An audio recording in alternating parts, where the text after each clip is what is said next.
한번 따라서 하시겠습니다. 사라진 1만 달란트. 사라진 1만 달란트. 함께 봉독한 마태복음 18장 21절로 23절의 말씀 가지고 사라진 1만 달란트라는 제목으로 함께 말씀의 은혜를 나누겠습니다. 요즘 교회에 대한 실망감을 가지시는 분들이 교회 안팎으로 많은 것 같아요.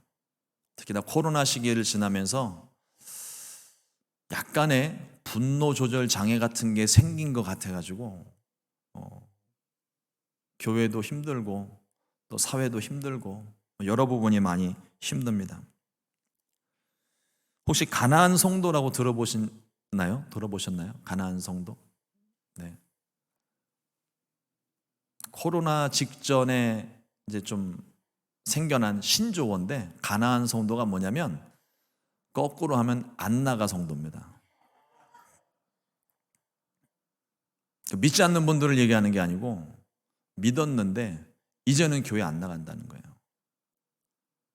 누가 만들었는지 참 기가 막히게 만들기는 했는데 이 단어를 들을 때마다 굉장히 마음이 먹먹해지고 씁쓸합니다.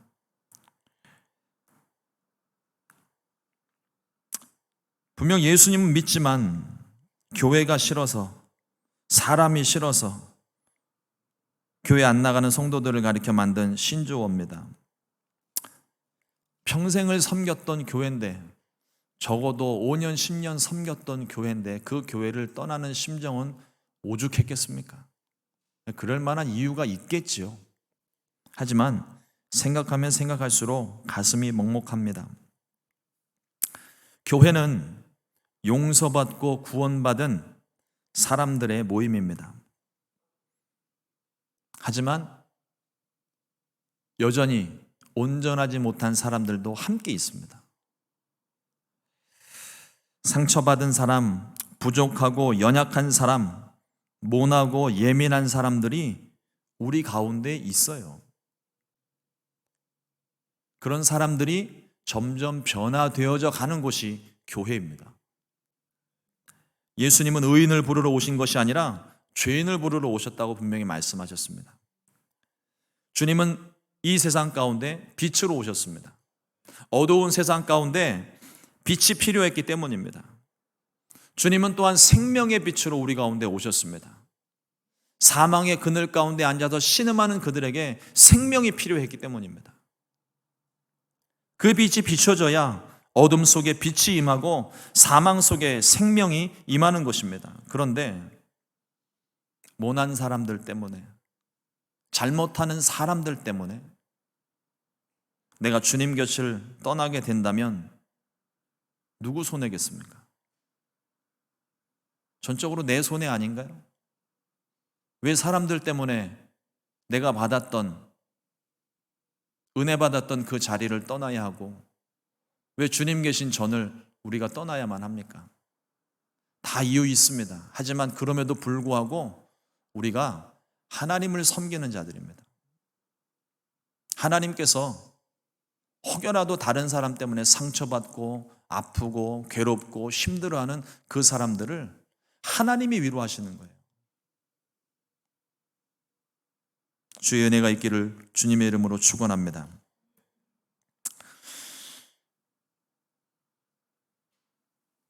베드로가 오늘 말씀해 보니까 베드로가 예수님께 이렇게 묻습니다. 예수님, 어떤 사람이 나에게 죄를 범하면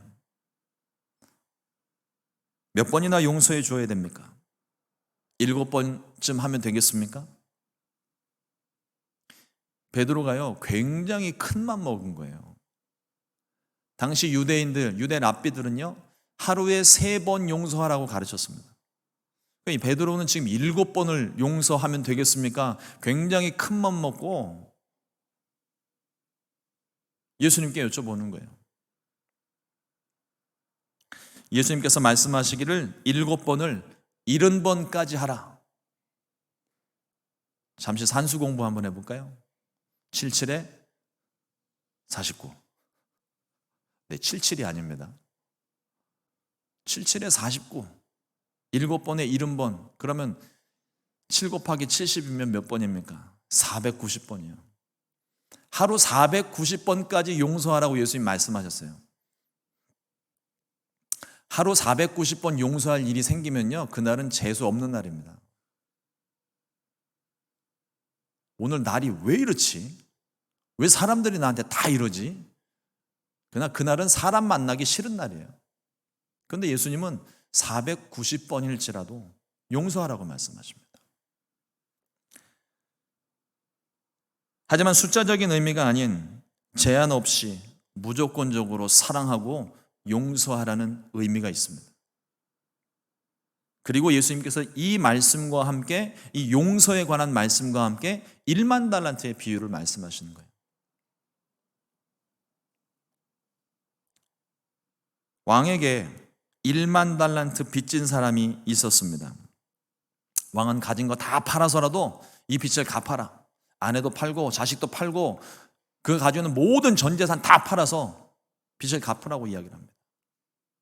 갚을 수 있는 돈이 아니에요. 1만 달란트는요, 지금 현재 시세 중에서도 가장 최소 단위로 계산을 해서 했을 때 10억 달러의 금액입니다. 10억 달러. 그냥 지금 환율 많이 환율도 올라갔는데 그거 다 계산하기 불편하니까 1대1로 계산을 해도 1조 원 이상의 돈이 있는 거예요. 갚을 수 있겠어요? 한 개인이 그 돈을? 못 갚는 돈입니다. 이 돈은. 어떻게든 갚겠다고 손이 발이 되도록 엎드려 빌어보지만 그 몸이 죽고 주고 100번 고쳐주고도 이건 못 갚는 돈이에요. 왕은 엎드려 비는 종을 불쌍히 여겨서 그가 가지고 있던 모든 빚, 1만 달란트의 빚을 다 탕감해 버렸습니다. 안 갚아도 된다. 다시는 빚지지 말고 살아라. 얼마나 기분이 째지겠어요. 은행 카드 빚이 털리는 그날도 이렇게 기분이 좋은데 1만 달란트의 빚이 하루아침에 없어졌습니다. 그날은 490번 아니라 4,900번이라도 용서할 수 있는 날이에요. 모든 게 가능한 날입니다. 그런데 이 사람이 그 기쁜 마음으로 막 콧노래를 부르면서 집으로 오는 길에 자기한테 100데나리온 빚진 사람을 만났어요. 1만 달란트에 비하면 100데나리온은요 60분의 1도 아니고 60만 분의 1입니다. 1만 달란트가 워낙 큰 돈이니까 60만 분의 1도 작은 돈은 아니겠지만 1만 달란트에 비하면 이거는 발톱 밑에 때만큼도 안 되는 돈이에요. 그런데 이 사람을 만나자마자 다짜고짜 멱살을 붙잡고 너 이놈 잘 만났다. 왜 내 돈 안 갚냐. 당장 이 돈 갚아라. 그러고 멱살을 잡고 막 흔들어 제낍니다. 그 사람이 한 번만 기회를 더 달라고, 내가 내일은 한 달 후에 내가 꼭 갚을 테니까 지금은 돈이 없으니까 용서해달라고 그렇게 비는데도 결국은 이 사람이 자기 친구를 옥에다 가둬버렸습니다. 그 모든 과정을 지켜보던 옆에 있는 사람이 왕에게 이 모든 사실을 그대로 고했습니다. 왕이 그 사람을 다시 불러요. 에이 고약한 사람아, 당신이 싹싹 빌길래 내가 하도 불쌍해서 1만 달란트 빚을 내가 다 없애줬는데 너는 고작 네 친구가 100데나리온 빚진 것 때문에 그 사람을 옥에다 잡아 가두냐고. 내가 그러라고 1만 달란트 탕감해 준 줄 아냐고. 네가 그렇게 했으니까 그럼 너도 옥에 들어가라. 그리고 잡아 가둬버렸습니다. 1만 달란트는 우리가 100번을 죽고 1000번을 죽어도 갚을 수 없는 죄의 무게입니다. 예수님이 이 비유의 말씀을 통해서 1만 달란트를 빚진 사람은 다름 아닌 바로 나라고 말씀하시는 거예요. 1만 달란트를 빚진 사람이 다른 누군가가 아니라 나라고 말씀하시는 거예요. 이 비유의 말씀을 통해서 우리는 내가 어떤 사람인지를 분명히 알아야 됩니다. 첫 번째로 우리가 이 비유에서 알아야 될 거예요. 내가 어떤 사람인지를 우리는 분명히 깨달아야 합니다. 그리스도의 빛이 비추게 될 때 내가 어떤 사람인지, 내 죄가 무엇인지, 나의 영적인 상태가 어떠한지 밝히 드러나게 됩니다. 감출 수 없어요. 다른 사람들 앞에서는 내가 거룩한 척하고 내가 신실한 척하고 성실하고 많은 사람을 구제하고 베푸는 그런 모습처럼 보일지 몰라도 하나님은 중심을 보시는 하나님입니다. 그 중심이 하나님 그리스도의 빛이 비추어지게 될 때 가리웠던 모든 것이 있는 그대로 다 드러나게 되는 거예요.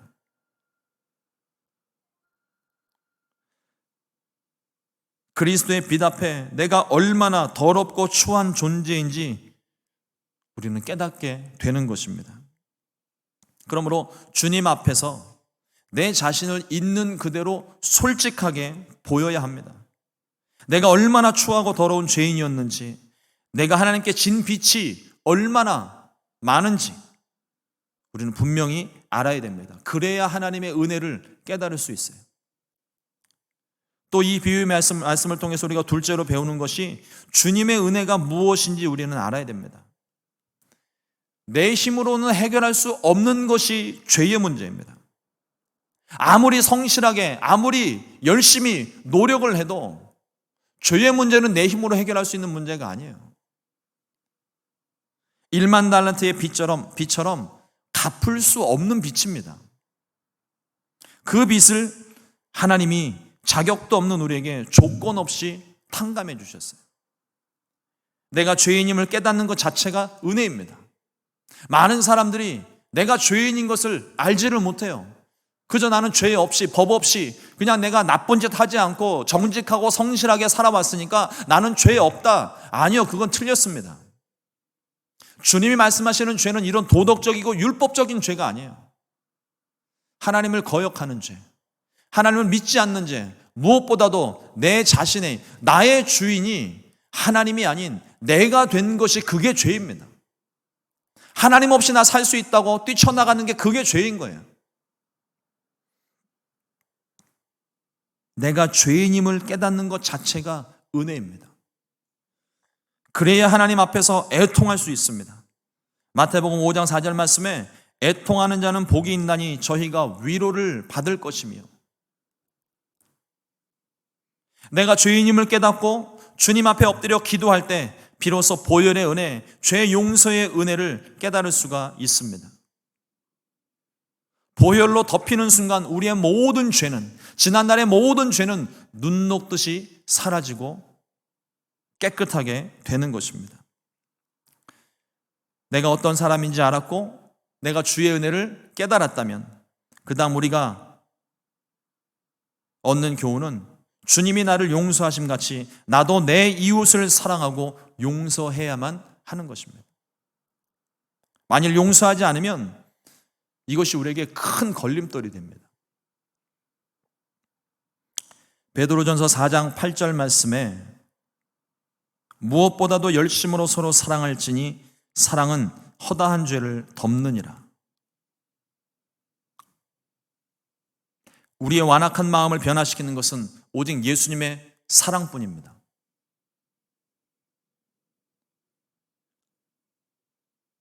이솝우화를 보면 이런 얘기가 있어요. 햇님과 바람이 티격태격 힘자랑을 합니다. 둘이 내기를 했어요. 우리 누가 더 힘이 센지 한번 실력을 한번 겨뤄보자. 마침 지나가던 나그네가 있었어요. 그 나그네가 코트를 입고 있었는데 저 코트를 벗기는 사람이 벗기는 것이 목표였습니다. 그게 내기였었어요. 누가 벗길 수 있을까요? 햇빛이 짱 하고 드러났습니다. 바람이 먼저 드러났네요. 바람이 자기가 먼저 하겠다고 있는 힘을 다해서 강풍을 막 불었어요. 시카고의 바람처럼 그냥 바람을 강렬하게 불었습니다. 바람이 불면 불수록 이 사람은 춥고 혹시라도 코트 날아갈까 봐, 비싼 코트인데 코트를 움켜잡고 절대로 놓지를 않는 거예요. 얼마나 바람이 셌는지 코트는 잡고 있는데 사람이 쓰러졌어요. 그래도 코트는 안 벗겨지더라고요. 이제 햇님 차례가 됐습니다. 햇님이 짠 하고 나타나니까 그렇게 움켜잡고 있던 코트를 이 사람이 하나둘 벗기 시작합니다. 코트만 벗는 게 아니고 겉에 안에 입고 있던 조끼, 남방 다 벗어버리고 티셔츠 하나 딱 입고 걸어가기 시작하는 거예요. 강제적으로 벗기려 하면 안 벗으려고 안간힘을 쓰겠지만 따뜻한 빛을 계속 비춰주니까 스스로 벗고 말았습니다. 죄와 허물로 가득한 사람을 변화시키는 것은 죄와 허물을 지적하고 넌 그거 잘못된 거야. 때로는 그게 필요할 때도 있지만 이렇게 지적을 하게 되면요, 정죄하게 되면 그 사람은 더욱더 안으로 움츠러들기 마련입니다. 오히려 죄와 허물을 덮고도 남음이 있는 사랑으로, 하나님의 사랑으로, 그리스도의 사랑으로 그 사람을 품에 안을 때 비로소 그 사람이 죄를 깨닫고 회개하기 시작하는 거예요. 주와 함께 죽을지언정 주를 부인하지 않겠다고 단호하게 말했던 베드로였습니다. 그러나 새벽닭이 울을 때 3번이나 예수님을 모른다고 부인하고 저주했던 사실을 깨달았어요. 베드로는 절망했습니다. 그런데 부활의 주님께서 찾아오셔서 내 양을 먹이라, 내 양을 치라, 내 양을 먹이라 말씀하시고 베드로의 모든 죄를 묻지도 않으셨어요. 그냥 용서해 버리셨습니다.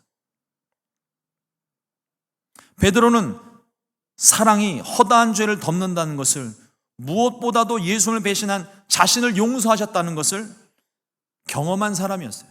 그걸 깨달은 사람입니다. 누구보다 그 사랑의 깊이를 잘 아는 사람이었어요. 제가 이 말씀 본문을 묵상하고 있었을 때 예전에 보았던 한 TV 프로그램 몰래카메라가 생각이 났습니다. 먼저 상황 설명을 드리면, 젊은 여인이 아들, 딸을 데리고 식당에 들어왔어요. 식당에서 주문을 하는데 음식을 하나를 시켰어요.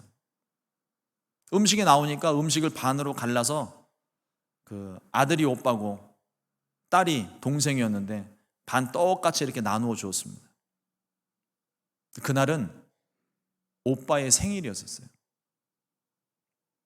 갑자기 동생이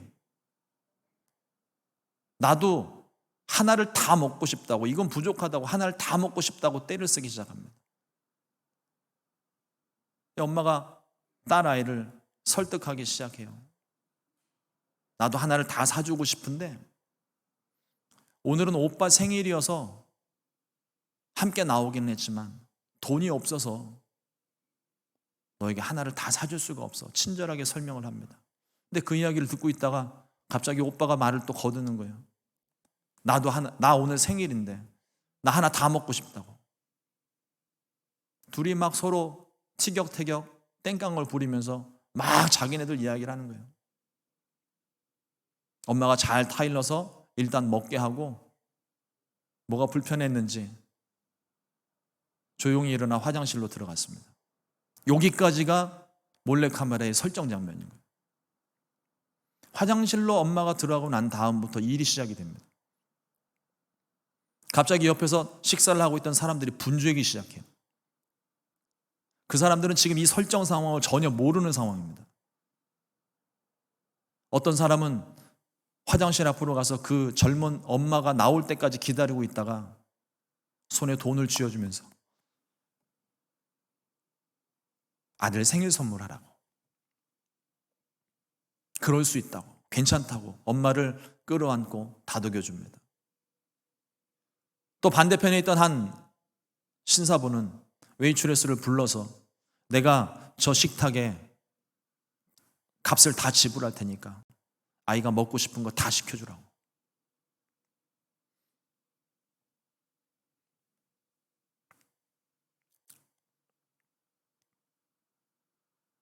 이 상황은 몰래카메라였습니다. 갑자기 진행자가 카메라를 들고 막 쫓아 들어가요. 그리고 선행을 베풀었던 그 사람들에게 왜 그렇게 했냐고 물었습니다. 아이들은 충분히 받을 만한 자격이 있다고, 나 그냥 그렇게 하고 싶어서 했다고, 당연한 거 아니냐고. 어느 누구도 카메라를 의식해서 억지로 한 것이 아니었습니다. 정말 진실된 마음으로 아이를 긍휼히 여기고 아이 엄마를 긍휼히 여기고 그들을 품에 안으며 진실된 말로 그 사람들을 위로하고 격려했습니다. 저는 그 영상을 보는 내도록 막 흐느끼면서 통곡을 하고 울었어요.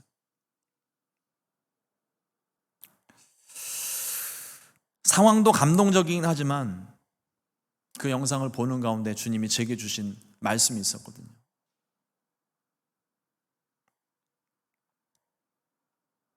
주님 왜 나를 용서하셨습니까? 주님 왜 그렇게 하셨어요? 주님 왜 십자가를 지셨습니까? 나 같은 사람 때문에 주님 왜 십자가를 지셨습니까? 그렇게 묻는 저에게 그렇게 하고 싶어서,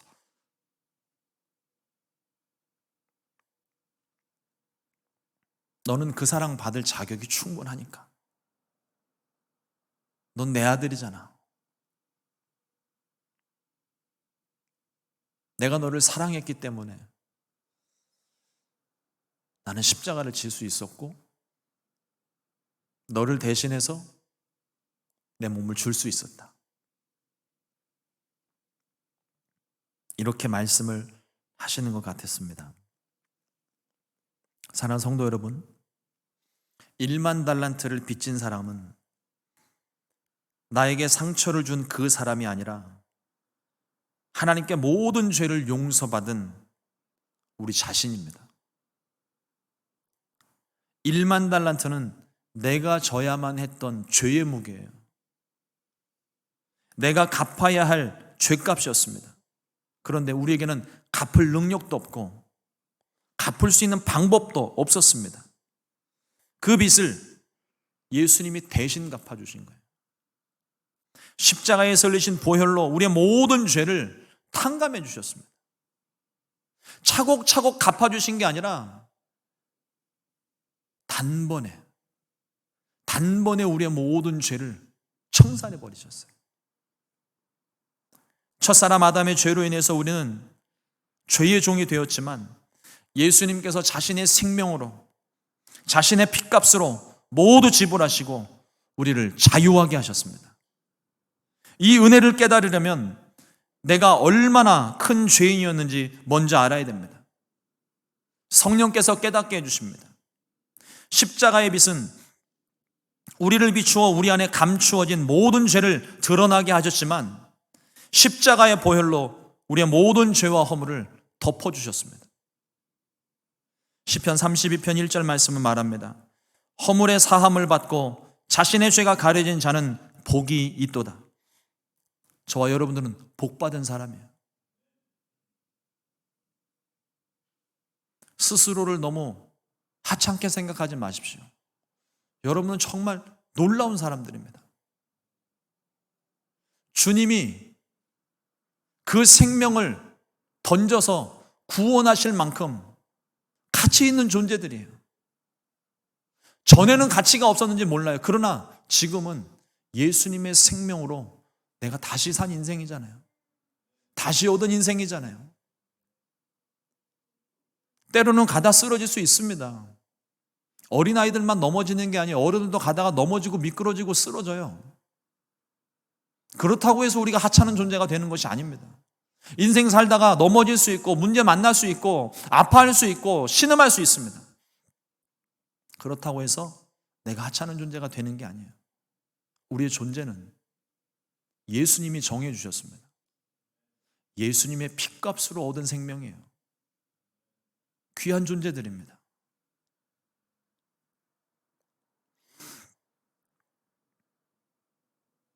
만일 지금 내 안에 그리스도의 빛이 꺼진 것 같지는 않습니까? 그렇다면 다시 주의 빛이 비춰져야 됩니다. 다시 그리스도의 빛으로 밝혀야 합니다. 달빛은 햇빛같이, 햇빛은 7날의 빛과 같이 비춰져야 합니다. 성령의 불이 활활 타올라야 돼요. 그리고 1만 달란트 같은 죄의 빛을 탕감받은 그 은혜를 이제는 세상에 나아가서 똑같이 베풀어야 돼요. 내가 탕감받았잖아요. 나에게 무슨 짓을 하고 내게 어떤 상처를 주었다 할지라도 주님이 다 치료하셨고 내가 주님께 가졌던 모든 빛을 다 탕감해 주신 그날입니다. 어느 누구도 용서 못할 사람이 없어요. 나를 구원해 주셨는데, 나의 모든 빛을 청산해 주셨는데 내가 용서 못할 사람이 누가 있습니까? 우리는 세상에 빚진 자가 아니라 하나님께 빚진 자들입니다. 도무지 갚을 수 없는 사랑의 빚, 은혜의 빚을 지고 있습니다. 아직도 내 안에 용서 못하는 사람들이 있다면 내가 조건 없이 용서받았던 것처럼 나도 조건 없이 용서하고 그들을 사랑해야 됩니다. 그게 주님의 뜻입니다. 이것이 1만 달란트를 탕감받은 사람의 모습입니다. 그렇게 하라고 탕감해 주신 거예요. 가서 너희도 이와 같이 하라고 말씀을 하신 것입니다. 예수님은 이 비유의 끝에 이와 같이 말씀하십니다. 마태복음 18장 35절 말씀에 너희가 각각 마음으로부터 형제를 용서하지 아니하면 나의 하늘 아버지께서도 너희에게 이와 같이 하시리라. 무서운 말씀입니다. 내가 탕감받은 것을, 그 은혜를 가지고 다른 사람을 용서하고 사랑하지 않으면 1만 달란트 빚진 사람을 다시 옥에 가둔 것처럼 될 수 있는 겁니다.